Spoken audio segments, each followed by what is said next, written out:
शुभ संध्या समस्त को मोर प्रणाम। मु मैथिल षडंगी आज आपण निकट में एक क्षुद्र आध्यात्मिक कथा कहवाक जाऊँगी। ये कथार उद्देश्य होछि लोभ आम जीवन में सदा थाए एवं आमर मुख्य पथर आमर जो मुख्य पथ अच्छी से आमको विच्युत कर पथभ्रष्ट करेंगे। तेणु किपरि यार प्रतिकार करिपरिबा से विषय ये कथाटी। गोटे छेली थाए एवं गोटे तार मालिक। से मालिक ता छेली को ता घर पाखापाखि बांधिकी रखी थाए। दिने से छेली को बांधिया भूली जाइछि एवं से छेली खाद्य अनुसंधानार्थ बाहरी पड़े। गछ डाल इत्यादि खाई खाई से आगू जाऊँगी। से केतेबेले जंगल भितर पशि से विषय जापर संध्या है सी छेली पाटी के माने रहे ना सदा बेले चली था खाई खाई पड़ी जाइए। शेष बेलू सी जो हृदयंगम हो संध्या होगला मत फेरिया पड़ो मो मालिक पाखु से से तार बाट मन पड़े पथभ्रष्ट हो जापर किसी बाट आगू जा देखला गोटे पोखरीटे अच्छे। से पोखरी पाखक जा देखला पाद चिन्ह पड़ी।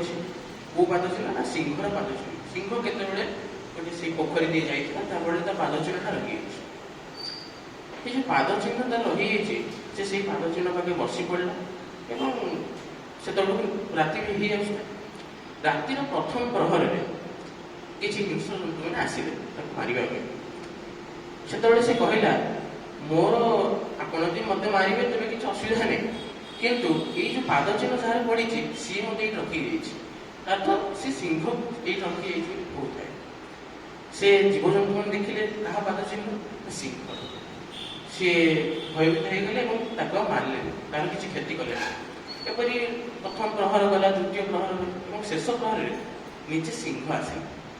सिंह आसिकी पचारा ये कौन कर से कहला जे ये जो पाद चिन्ह जहाँ पड़ी सी मत ये रखी सी हटात सिंह मन में गोटे भावना आसला। सी भाविला जदि मोर पाद चिन्हर आश्रय नहीं सी सामान्य छेड़ी तार जीवन रक्षा कर पारा तेरे तार मन में आसला सी जेहेतु मोर आश्रय नहीं जीवन मोर आश्रित तेणु सी तार किसी क्षति कलानी। सी छाड़देला एवं से समय पहांतिया ही अवस्था गोटे हाथी आसला। हाथी को देखिकी सिंह डाकिला। सिंह कहला मो पाखे तत्ते मारे मोर सब सामर्थ्य अच्छी किंतु मु ते आज मारे ते आज मोटे कम कर पड़ो। कौन कम ना ये जो छेड़ीटा अच्छी ताकू तो पिठी बसैबू जंगल सारा बुलेबू एवं शेष बेलू संध्या सुधा ता मालिक घर छाड़ी पड़े आस। से हाथी शोई पड़ा और छेड़ी बसला। एपरी भाव में हाथी पर छेड़ी बसला और जंगल सारा से जो खाया पीया कर तार पहुँचीगला संध्या सुधा आपण मालिक को। ये कथार उद्देश्य हूँ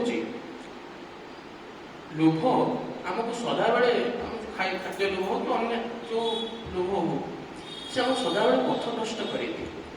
किंतु यार एकमात्र प्रतिकार होपरि सिंह आश्रय नहीं छेड़ी निज जीवन को रक्षा कर पारा ठीक से ही भाव स्वयं नृसिंह स्वरूप साक्षात नीलाद्रि सिंह नीलाचल सिंह स्वयं जगन्नाथ को आश्रय नहीं जदि आम आश्रय ना आश्रित हो पादपद्म तेरे आउ कौन क्षति हम ना एवं आम सुखे सुखे ये भवसागर तरी जा। ये कही मोर वक्तव्य विराम देवी। जय जगन्नाथ।